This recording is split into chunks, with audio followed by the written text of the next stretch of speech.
fly. And he has said that we are concentrating on the way the arrest was done instead of concentrating on the substance of the matter, which is pilferage of public funds. But it's important for Eddie to also be a keen listener. I said that EACC should have done more in investigation than in this drama. That's what I had said. Because it's not the way he's arrested that will prove him guilty. It is the evidence that will be adduced before the court, and that's something we had done. Then he says that I change with the political convenience. I want Eddie, probably later, to tell you or to tell viewers any time that I supported violation of human rights. I have never done that.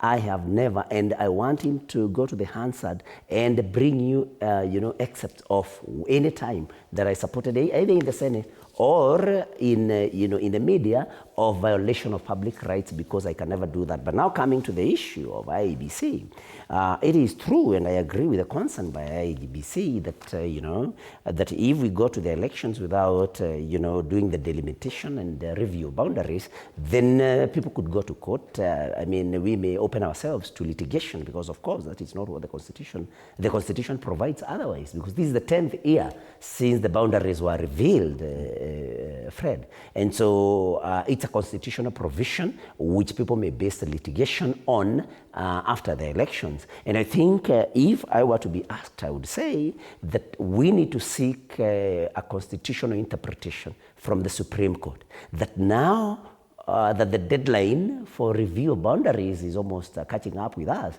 what can be done so that the court then, that apex court can then, give guidance so that we do things as per the Constitution. Because why this, I think the drafters of the Constitution made this particular provision in the Constitution is because, populations grow bigger in some areas than others, and so issues of underrepresentation could occur.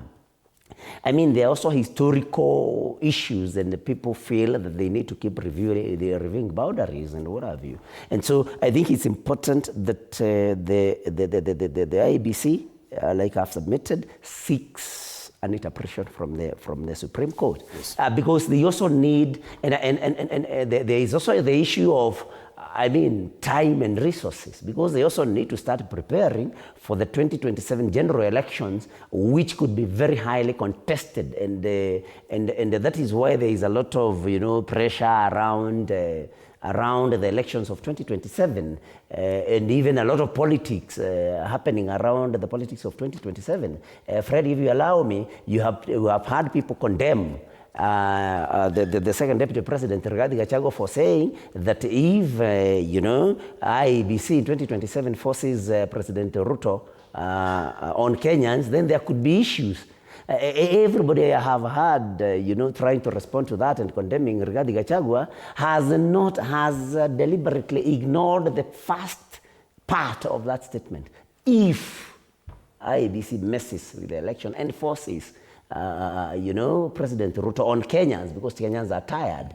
I've not heard Murkomen say or give any guarantee that the elections will not be messed up with. He is only going to the second part.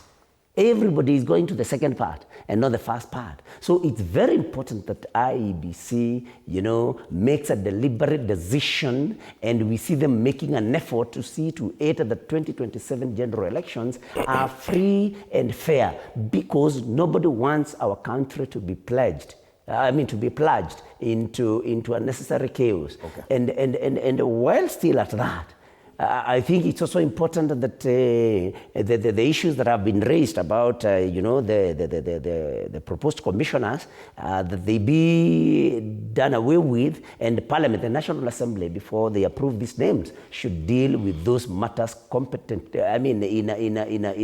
in a convincing way, so that then the confidence of Kenyans also on the chairman and the commissioners of IEBC will also be boosted.